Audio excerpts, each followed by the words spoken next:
I guess a part of the story is the fact that we were both teachers in Los Altos and Palo Alto in our younger days, and so we've always had an interest in education, and I had an opportunity when we lived in Enterprise to go for a position on the Enterprise School Board, and was appointed actually to the first time there. And it's kind of just stuck. When we moved out from Enterprise out here, our kids all went to this school, and I was interested in what the school was doing or what I felt that it might do, and so I got myself involved again, and all of that's added up to a lot of years. 40 some odd years. I've lost count. Well, I was asked to be appointed to the county board when Ray Darby, who was a former county superintendent, had been elected to the board, and he decided he didn't want to be there anymore. So he said to me after a meeting one day, "Wouldn't you like to be on this board?" And I said, "Oh, I don't think I can. Lou's already on a district board."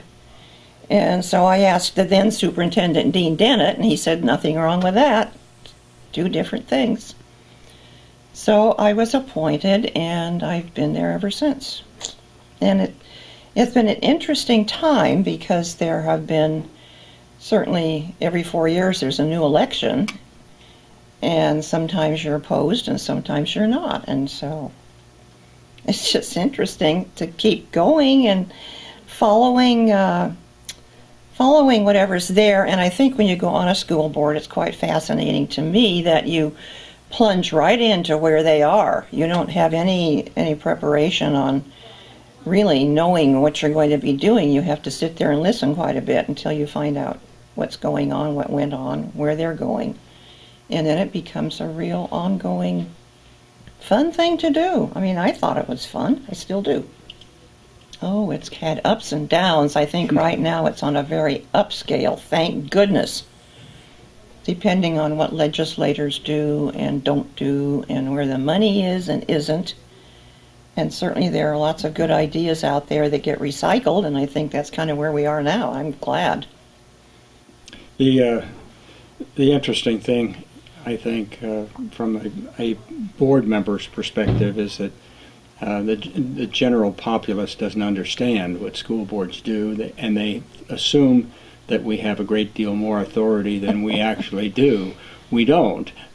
We only have authority when there are 5 individuals, or whatever the number is, that has a majority says so. So individually we have no real power. It's only as a board when we act. And of course we have many restrictions, including the Brown Act. Now see, this is not a violation of the Brown Act because there are only 2 of us. 2 of us on different boards, so we're okay.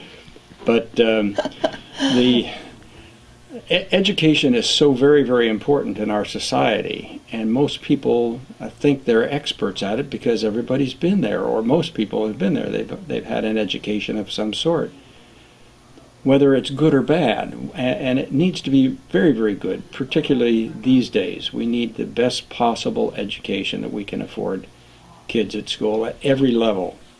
And it all starts at kindergarten and primary and before. Preschool. That's right.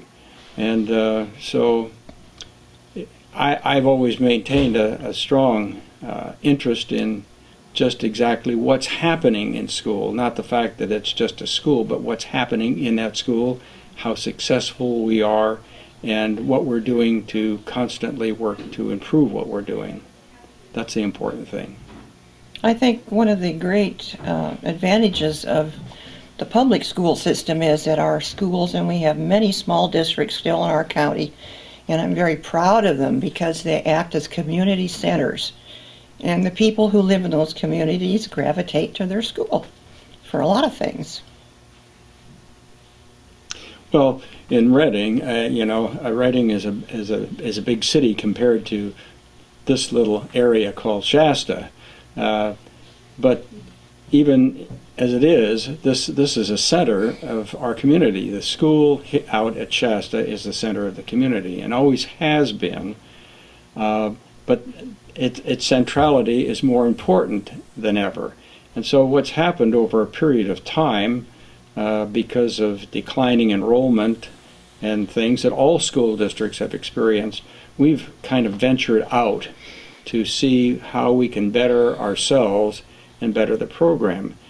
And so several years ago, more than 10 years ago now, we helped along the Reading School District form the New Millennium Partnership, which is now a consortium of, our partnership really, of 3 districts: Reading School District, Shasta, and Igo-Ono. And there's great mutual participation and cooperation with the idea of being able to help each other do a better job in educating kids.